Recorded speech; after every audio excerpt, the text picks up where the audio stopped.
Hi friends, welcome back to Brilliant Blue Reviews. My name is Heather, and in this video I'm going to be giving you my review of the new movie Drop, starring Megan Fahey and Brendan Sklenar. I hope I'm saying that right. Pretty much everybody in this movie, all the actors, were people I've never seen before, or if I have, I don't remember what they were in. So this was all kind of a new cast to me. There was one actor who I recognized, but I couldn't tell you from where. I just know I've seen him before. I actually really enjoyed this movie, much more than I thought I was going to. I saw two movies this weekend. Today is Sunday, and I saw The Amateur starring Rami Malek yesterday. And both of these movies were kind of a pleasant surprise to me. I liked both of them more than I expected to. If you haven't seen my review of The Amateur, I will link it up here. They have a very different feel to them and a very different vibe. But if I had to choose, I'm actually going to say I liked Drop better. And I'm going to give Drop 4.5 out of 5. Because I liked it a little more than The Amateur, which I gave 4 out of 5 too. But it wasn't quite a 5-star, but it was really close. I'm going to give it 4.5 out of 5. The thing I want you to know right away about this movie is that it's both more serious and funnier than I was expecting it to be. The previews, the trailers for it are misleading. I mean, they make it out to be this total fast-paced, action-y kind of thing. And there is an element of that way at the end, but it's actually a really moving and also really creatively filmed movie. So I'll get to that in a minute. It's rated PG-13. I would caution that this was actually more violent than The Amateur, which I saw yesterday. The Amateur, which was a spy thriller, had some violence, and I said that that one was probably rated PG-13 because there was a couple scenes of pretty intense, like hand-to-hand action kind of violence. This one is sort of similar, but actually quite a bit more violent and more graphic, and has even more upsetting and more relatable, I guess, scenes of things that could actually really happen to people. And it's pretty gritty and dramatic, actually. So I definitely would not recommend this one for kids. It's very adult. I mean, teens would probably be okay with it and might think it's kind of interesting and cool, but it's got some pretty serious stuff going on in the story. So I would highly caution you about taking any kids to it, even younger teens, I would say. Older teens would probably be fine. I think there's probably a couple of uses of profanity. There's no nudity. There's no smoking or vaping. There is quite a bit of alcohol use, drinking. But the main thing I think would be the violence and the implication of what's happening in the story. And then especially in the last part of the movie, it's actually pretty dang scary. So those are the things that I would caution you about as far as like the rating goes. Okay, another thing I want to tell you is that I stayed until the ending credits, just like I always do, to make sure I'm not missing anything important about the film. It's set in Chicago. Supposedly they're in Chicago and they're in this restaurant on the upper top floor of a high-rise in downtown Chicago. She does mention at the beginning of the movie when they first get there that she doesn't live very far from downtown in Chicago, and that's kind of important for something that happens at the end. It doesn't take her very long to get home when driving very fast in a car. But I picked up watching the ending credits that the entire movie was actually filmed in Ireland, in the Republic of Ireland. And I'm not altogether sure now that I think about it. I lived in Ireland when I was in high school on a homestay program when I was 16 years old. And I actually think that the parts that were outside filmed supposedly like near the river in Chicago, that very well could have been Dublin. Now that I think about it, because there are streets that run along either side of the River Liffey in Dublin, just like that. And it was dark, and it could have been, because it said it was completely filmed in Ireland at these studios, and then there were some exterior shots. So yeah, I don't know. I thought it was pretty interesting that it was filmed in Ireland, but it's supposed to take place in Chicago. The movie starts out with an extremely violent and quite distressing scene that you don't really get a resolution to, and a couple more flashbacks to that scene or that incident that is something that happened in the past to the main character, Violet. It starts out with that, and then you see it again a couple times, and you don't really know what happened. You find out a little bit more about it as the movie goes along, and that's kind of one whole theme of the movie, and an important part of Violet's character is she's widowed, and she has a 5-year-old son named Toby. You find out pretty quickly that her husband was very abusive. That really struck me. I have personal experience with this, and so that really kind of took me by surprise, because they don't show you anything in the trailers to indicate that that's the case. And that was kind of really important to understand her experience and her mental state in the situation that she finds herself in this movie. After you see that scene from the past, it takes her to present day, where she's obviously doing very well for herself. She seems to be some kind of counselor or psychologist or something, and she's counseling other, it just shows women. I don't know if she counsels men too, but other survivors of domestic violence. So that's what she's doing. She's living in a very nice house that's really beautiful, and so obviously doing well financially and everything. And she's getting ready to go on a first date with this man, Henry, the male main character. You learn that they met on a dating app, but they have been talking back and forth, like texting or whatever, for about 3 months. And they're finally just now going on their first date together. And that's important. So she already does know him pretty well from their conversations, and she's comfortable and looking forward to the date. But this is the first time she's gone on a date since her husband died.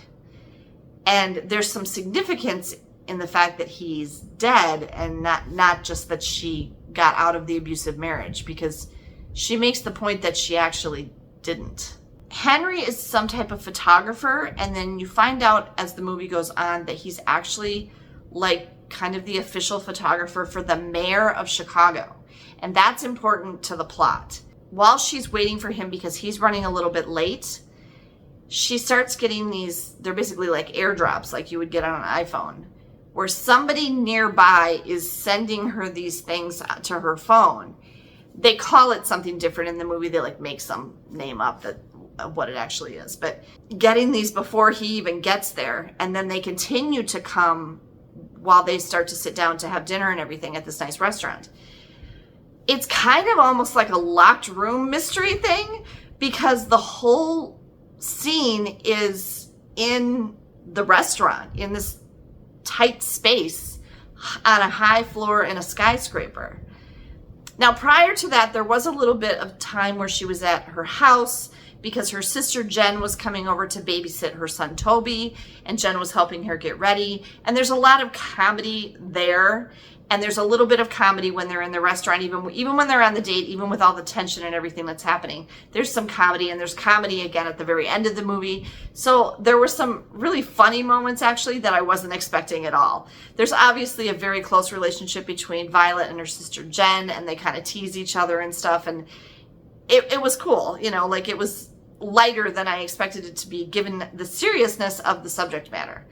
But then there were also very serious moments. Even just when Violet and Henry are talking at one point on their date, and they're kind of getting kind of serious in their conversation, they talk about how, she was a survivor of this abusive marriage, and he's talking about, which is kind of instrumental to the plot, that something about his life, which it's relating to his job, has left him feeling kind of unmoored, if you will, like things weren't what he thought they were, and he's kind of feeling vulnerable and sensitive about that and everything.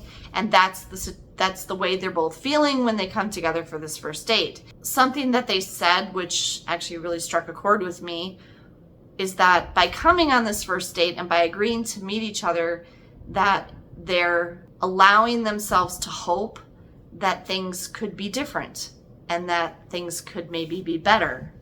And I liked that moment of the movie. The whole part in the restaurant, which is filled with a whole cast of characters.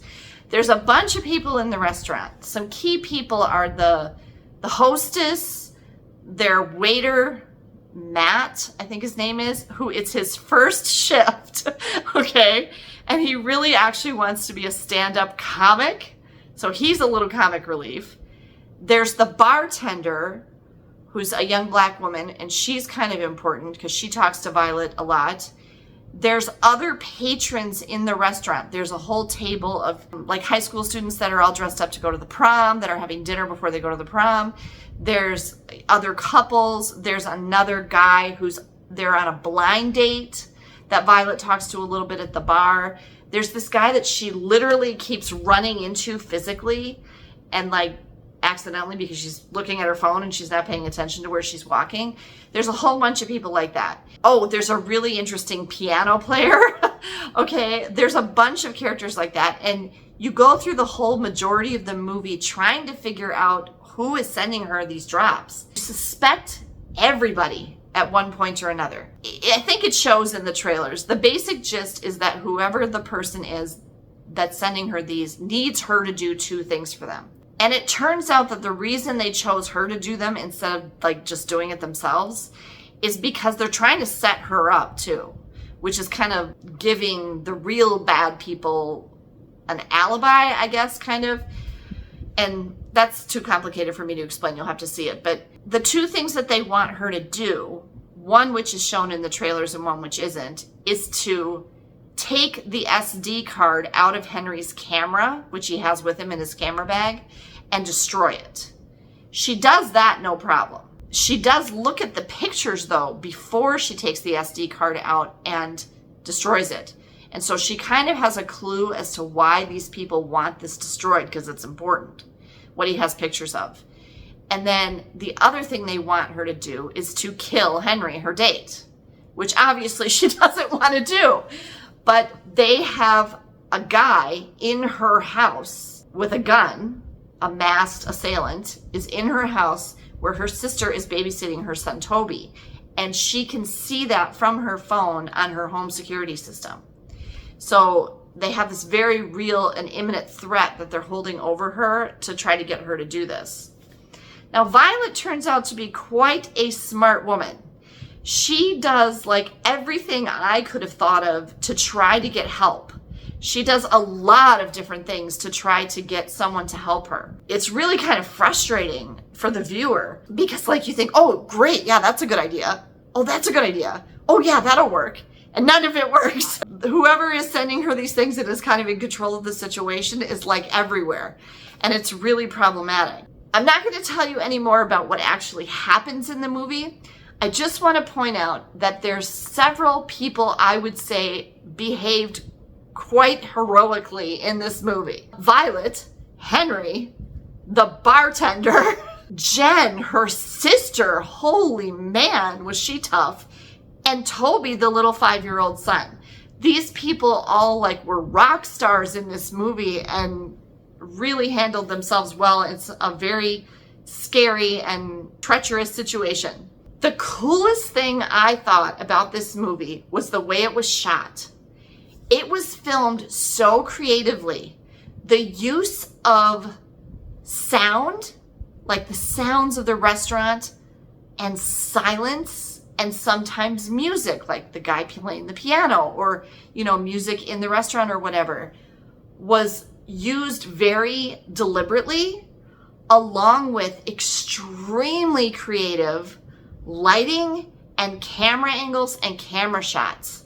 This was one of the most interesting filmed movies I've seen in a really long time. I mean, it was really very creative and cleverly done. And just the way they combined that together to create the feeling of like being trapped in this restaurant with this major problem and how is she going to get out of it, along with that lighting and the camera angles and the way they used sound was really, really cool. And I enjoyed that very much. And that's all throughout the whole first 2/3, which is just really tense part of the movie where they're in the restaurant. And then something happens and that whole thing kind of stops abruptly for the last little part of the movie, which is extremely intense, extremely fast, extremely scary, and quite violent. I mean, nothing like where I had to go like this or anything, but a lot of pretty major stuff happens really quickly near the end. And then it concludes in a very satisfactory way.